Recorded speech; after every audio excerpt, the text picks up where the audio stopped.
Hey, welcome back to my channel, Duct Tape Mechanic. And in this video, I'm going to show you how to do a deep cleaning on a GE dryer. So if you find this video to be helpful, make sure you subscribe to my channel for more DIY and tinkering videos. All right, so here is the dryer in question. This video is going to be applicable to any sort of GE electric dryer. So whether it looks like this or it's got a little bit different of an interface. This is pretty much how they've made them for the past 10 or so years. And this particular one is that model number right there. Basically, this video is going to cover how to do a deep clean. I do recommend doing this sort of cleaning once a year just because of the way this dryer is designed. It is a bank for lint. It just piles it up, and when I open this up, you're going to see exactly how much lint I have in here. Before we jump to it, the very first step you want to do is make sure the dryer is unplugged, and you also want to go ahead and undo the vent or pull out the vent. This one is already pulled out. As you could already tell, some of the symptoms I was talking about are present right there, but go ahead and loosen up the clamp for your dryer vent hose and go ahead and take that off first. The nice thing about these dryers is that there's only about 8 screws that hold everything together. And if you compare that to a Samsung dryer, you know that's nothing. Anyways, the very first 2 screws we'll be removing is these 2. So that one right there, which is a 1/4 inch head screw, and the other one on the other side as well.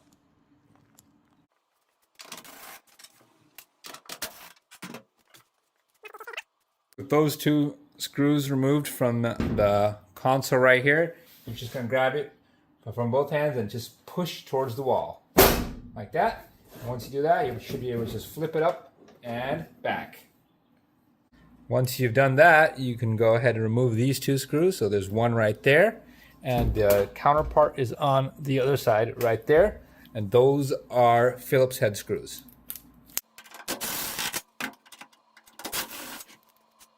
Once you've removed those 2 screws, you can grab the console and just put it back in place like so. Obviously, you won't be putting the screws in, but this will at least prevent it from falling backwards and damaging the wires or whatnot. After that, we're going to go ahead and open the door, and we're going to remove these 2 screws that are all the way up here. So you got one right there, and the other one is not too far away, right there as well. Those are 2 Phillips head screws as well.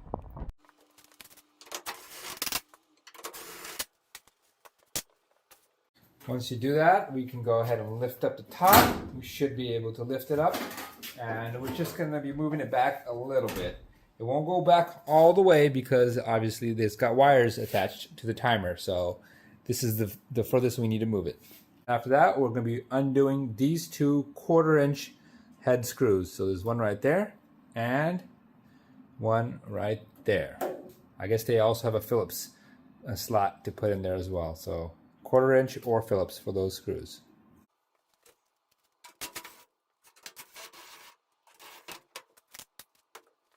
Got those 2 screws out. This whole front panel will want to kind of come out, but it is being held in place by a wiring harness, which is visible right there.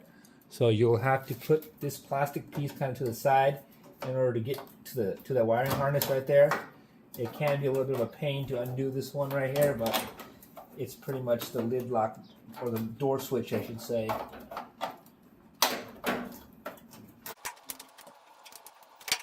Sometimes to undo these, you will have to kind of get a screwdriver and just push like that, and I got it out of there. Then you can just lift the whole door up and out. Alright, so the only thing left is to take the drum out. But before we could do that, we have to loosen up the pulley and loosen up the belt by pulling back the pulley. So I stuck my camera in there. I'm going to try to reach around and show you how to loosen up that pulley. So that white wheel right there is the pulley. I'm going to kind of come to the back. You can see my hand right there. So I'm going to push this down and then at the same time, so as I push that down, the belt tension becomes loose. At the same time, I'm going to try to loop it off the motor, which is right here. So let's try that again. So you see my fingers right there. I'm pushing it down with my thumb, and then I'm looping it off with my fingers, and there it goes. Now we can just pull the drum out. Pull your mood. We should just be able to kind of grab the drum, pull it right out.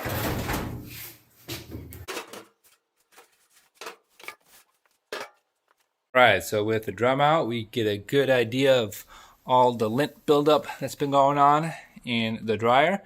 This one is actually not super bad, but the scary one about this one is you see all the lint buildup around the heating element area. That is definitely a reason for a dryer fire, and so that should be vacuumed up immediately. As you can see, there's also all sorts of objects like pencils and other things that I don't really want to know what they are, but that can all be taken care of with the vacuum. Sometimes I like to do a broom first and then hit it with the vacuum afterwards. So I do recommend also sticking the vacuum hose into that vent hose as well, and that will take care of that. But due to the design of this dryer right here, the real concern comes behind this door panel right here, and this is where you see a lot of accumulation of lint as well, and oftentimes that's due to people not changing or not cleaning that little filter that goes right here.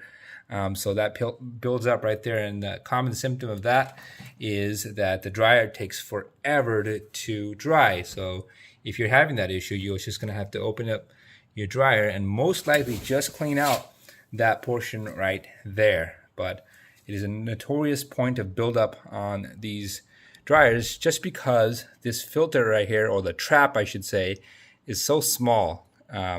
It doesn't do a very good job. It gets clogged very easily. So if you're not on top of it, it's very easy to have a dryer full of lint, particularly this part right here. Just for further illustration, this is the door. So if we were to open that, that is right here, the filter. As you can see, this one right here is actually filled up right there. Who knows when they actually cleaned it, or if they cleaned it before or after a use. And here's the area that kind of gets all clogged up, leading to the bottom portion getting all clogged up. And the first symptom you'll see with your dryer is that it takes multiple cycles to get your clothes clean. All right, let's go ahead and just vacuum this all out. Also, don't forget the area behind the drum either. It looks like they got some burnt lint in there as well.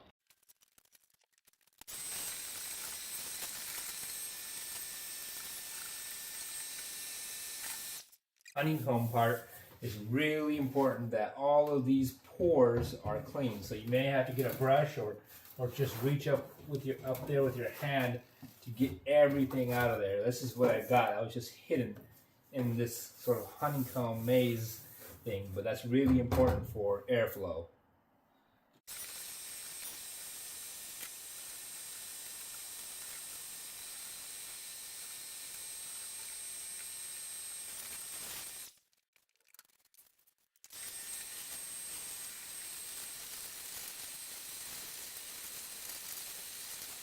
So just a pro tip when you're cleaning around this area, try to avoid touching the heating element because it's really easy to bend these pins and they will short together and you'll have issues with heating. It'll just partially heat, or you'll have issues with it not being able to stop heating. So don't touch the pins on the heating element. Just vacuuming the bottom of the pan should be good enough.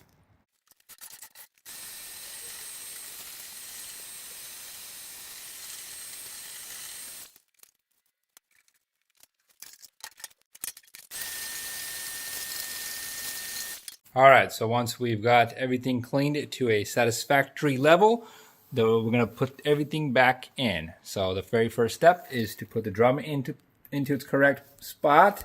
And to do that, you're gonna put this spiky part right here in the back of the drum into the bearing that's recessed in the heating element right there. So we're going to be placing that in there before we tighten up the belt on the pulley.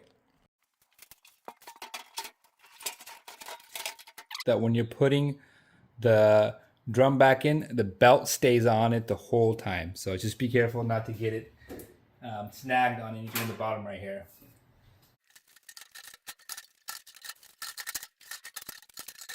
The drum is kind of in its correct position. You do want to kind of lift up the top right there and make sure that the belt is positioned on the same markings or the marks that the previous location was, so you're around the same location. All right, so the next step we'll be installing the belt back onto the motor pulley by pulling it over the idler pulley. So I'm going to try to demonstrate that once again. So we got this loose belt right here that we put on with the drum, and we're going to kind of loop it over the idler, and then we're going to pull back. It's kind of hard to demonstrate it with one hand, but I will give it my best effort. And see, we got it looped over, and then at the same time I'm pulling back the idler, and this loop with my finger that's going to go over the motor pulley. So let's see.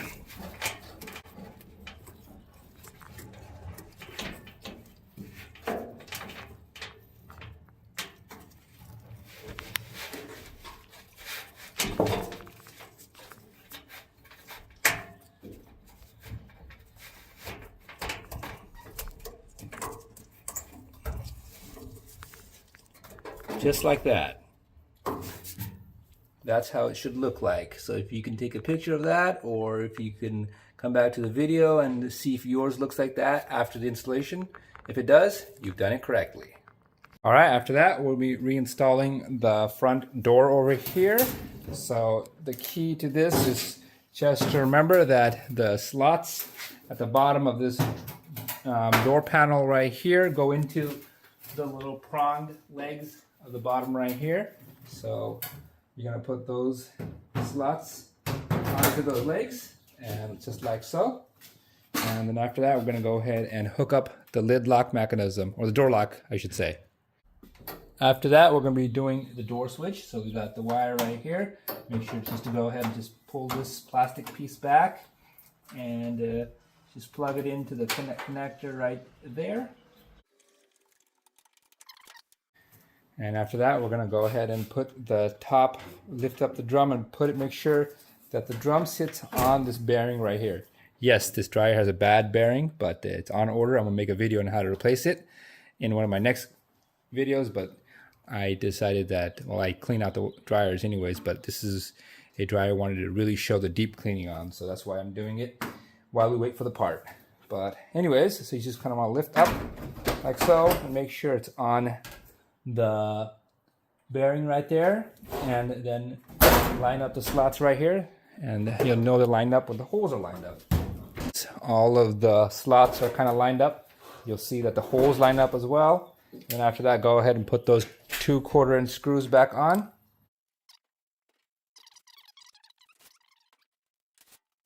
After that, go ahead and line up the top and put the screws on from the bottom.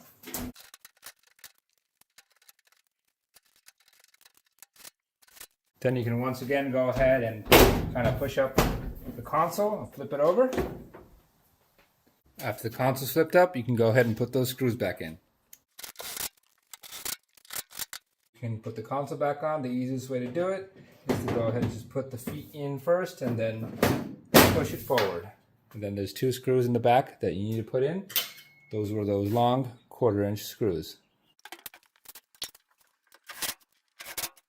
We have it. As you saw, there's only 8 screws that need to be undone in order to deep clean a GE electric dryer.